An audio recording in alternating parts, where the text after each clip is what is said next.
नमस्कार मेरे प्यारे साथियों, आप सभी को हार्दिक अभिवादन। आज मैं आप सभी के सामने एक ऐसी महत्वपूर्ण जानकारी लेकर आया हूं जो बिहार की हजारों बहनों के जीवन में खुशी ही नहीं बल्कि एक नई दिशा भी देने वाली है। इस पूरी जानकारी को मैं आपको बहुत विस्तार से समझाऊंगा ताकि योजना से जुड़ी हर बात आपको एक ही बार में स्पष्ट रूप से समझ में आ जाए। इसीलिए मैं आपसे निवेदन करता हूं कि आप इस पूरे वीडियो को बिना बीच में छोड़े अंत तक पढ़ें, क्योंकि यह पूरा विवरण आपके लिए अत्यंत महत्वपूर्ण है। बिहार सरकार ने महिलाओं की आर्थिक स्थिति को मजबूत करने के लिए कई वर्षों से तरह तरह की योजनाएं चलाई हैं, लेकिन मुख्यमंत्री महिला रोजगार योजना उन योजनाओं में से एक है जिसने लाखों महिलाओं के जीवन में नई ऊर्जा और आत्मनिर्भरता की भावना को जन्म दिया है। यह योजना सिर्फ एक आर्थिक सहायता नहीं बल्कि महिलाओं को अपने पैरों पर खड़ा करने का एक बड़ा माध्यम है। इस योजना से मिलने वाली सहायता राशि का उद्देश्य महिलाओं को रोजगार शुरू करने और आगे बढ़ाने के लिए प्रेरित करना है। इस योजना की सबसे बड़ी और ताजा खबर यह है कि जिन बहनों के खाते में 10,000 की पहली किस्त पहुंच चुकी है, उनके लिए सरकार ने 2 लाख तक की सहायता राशि देने की घोषणा कर दी है। यह सुनकर हर बहन के हृदय में उम्मीद की एक नई लौ जल उठी है, क्योंकि पहली किस्त ने जहां काम शुरू करने में मदद की, वहीं आगे की बड़ी सहायता उनके काम को और भी मजबूती देगी। यह सहायता राशि सीधे बैंक खाते में भेजी जाएगी और इसके लिए कोई अतिरिक्त मध्यस्थ, कोई एजेंट या कोई शुल्क नहीं देना होगा। सरकार का पूरा प्रयास है कि राशि सीधा लाभार्थी के पास पहुंचे और किसी प्रकार का भ्रष्टाचार या देरी न हो। लेकिन यह राशि किसी भी तरह से सीधे सीधे सभी को नहीं दी जाएगी। सरकार ने इसके लिए कुछ उचित और आवश्यक नियम बनाए हैं जिनका पालन करना हर लाभार्थी के लिए अनिवार्य होगा। सबसे पहला नियम यह है कि जिस भी महिला को यह राशि दी जाएगी वह यह वचन देगी कि वह इस धनराशि का उपयोग सिर्फ अपने रोजगार को शुरू करने या उसे आगे बढ़ाने में ही करेगी। यह योजना रोजगार आधारित है, इसीलिए इसका उपयोग उसी उद्देश्य के लिए होना चाहिए। कई बार कुछ लोग सरकारी योजनाओं का गलत उपयोग करते हैं। सरकार ऐसे मामलों को रोकना चाहती है, इसलिए शपथ दस्तावेज का नियम बनाया गया है। दूसरी महत्वपूर्ण शर्त यह है कि अधिकारी आपके काम का निरीक्षण करेंगे। इस निरीक्षण के जरिए यह देखा जाएगा कि आपने पहली किस्त का उपयोग कैसे किया है, आपका रोजगार सक्रिय है या नहीं, आपकी प्रगति किस स्तर पर है और आगे आपको कितनी सहायता दी जानी चाहिए।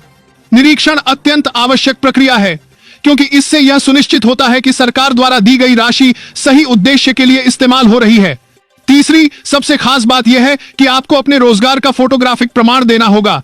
यदि आप बकरी पालन कर रही हैं, तो आपको बकरियों के साथ खींची गई साफ तस्वीर देनी होगी।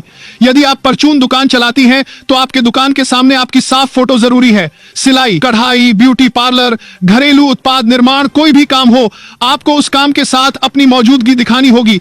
यही तस्वीरें आगे सहायता राशि तय करने में उपयोग की जाएंगी। पूरे बिहार में लाभार्थी रिपोर्टिंग की प्रक्रिया भी शुरू हो चुकी है। इसका मतलब यह है कि जीवन से जुड़ी महिलाएं जो पहली किस्त प्राप्त कर चुकी हैं, उनका नाम सूची में दर्ज किया जा रहा है। यह सूची आगे जिले और राज्य के स्तरीय कार्यालय के पास जाती है। इससे यह पता चलता है कि किस बहन को पहली किस्त मिली है और किसे नहीं। जिन महिलाओं को अब तक पहली किस्त नहीं मिली है, उनकी अलग सूची जाती है और अगली किस्त में उनके खाते में राशि भेजी जाती है। अब बात करते हैं उस सबसे बड़े सवाल पर कि आखिर 2 लाख की राशि किन आधारों पर मिलेगी और क्या यह राशि सभी को मिलेगी या सिर्फ कुछ चुनिंदा महिलाओं को ही यह राशि दी जाएगी। इस प्रश्न का उत्तर बहुत स्पष्ट है। सरकार किसी भी प्रकार की सहायता बिना आधार के नहीं देती। हर सहायता कुछ मानकों के आधार पर ही दी जाती है और इस योजना में भी ऐसा ही होगा।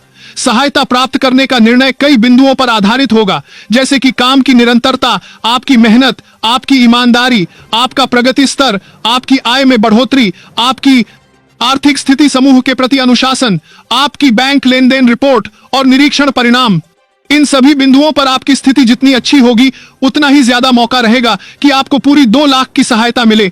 हर महिला जो अपना काम ईमानदारी से करती है और अपनी भूमिका को जिम्मेदारी से निभाती है, वह इस योजना के तहत लाभ प्राप्त कर सकती है। सरकार का उद्देश्य महिलाओं को मजबूत बनाना है और रोजगार के माध्यम से उन्हें आत्मनिर्भर बनाना है।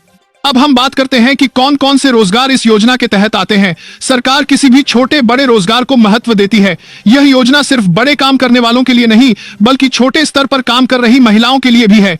यदि कोई बकरी पालन करती है या मुर्गी पालन करती हैं, परचून दुकान चलाती हैं, सिलाई कढ़ाई करती हैं, सब्जी बेच सकती हैं, छोटे घरेलू उत्पाद बना सकती हैं, फूड बिजनेस चला सकती हैं, चाय दुकान चला सकती हैं, ब्यूटी पार्लर खोल सकती हैं, मोबाइल रिपेयरिंग कर सकती हैं, कढ़ाई बुनाई कर सकती हैं, हैं, अगरबत्ती, मोमबत्ती बना सकती हैं। सभी को यह काम पूरी तरह मान्य है। सरकार काम के प्रकार से ज्यादा उस काम के प्रति आपकी प्रतिबद्धता को देखती है। अब यदि कोई बहन यह पूछे कि अपने व्यवसाय को सरकार के सामने कैसे साबित करें, तो इसका उत्तर सरल है।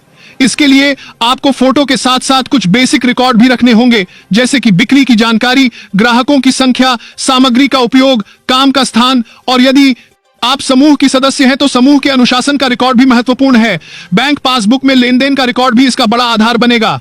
बहुत सी बहनें ऐसा करती हैं कि पहली किस्त मिलते ही वे अपना काम छोड़ देती हैं या काम को गंभीरता से नहीं लेती। यह भविष्य में उनके लिए समस्या बन सकता है। इसीलिए सरकार ने स्पष्ट कहा है कि यदि आप योजना का लाभ उठाना चाहती हैं तो अपने काम को काम देना तो उनके अपने काम को मिलता है। ईमानदारी और निरंतरता के साथ चलाते रहें, क्योंकि सहायता राशि सिर्फ उन्हीं को मिलेगी जो अपने काम को जिम्मेदारी से करते हैं। अब यदि आपको रिपोर्टिंग में कोई भी समस्या आती है, जैसे कि आपका नाम सूची में नहीं दिख रहा, आपके फोटो अपलोड नहीं हो रहे, आपका डाटा गलत दिखा रहा, बैंक खाते में समस्या आ रही है, आधार लिंक नहीं है, मोबाइल नंबर अपडेट नहीं है, निरीक्षण अधिकारी ने रिपोर्ट नहीं भेजी है, या पहली किस्त अटक गई है, तो घबराने की कोई आवश्यकता नहीं है। आप अपनी समस्या हमें बताएं। हम पूरी कोशिश करेंगे कि आपकी समस्या का समाधान आपको तुरंत मिले।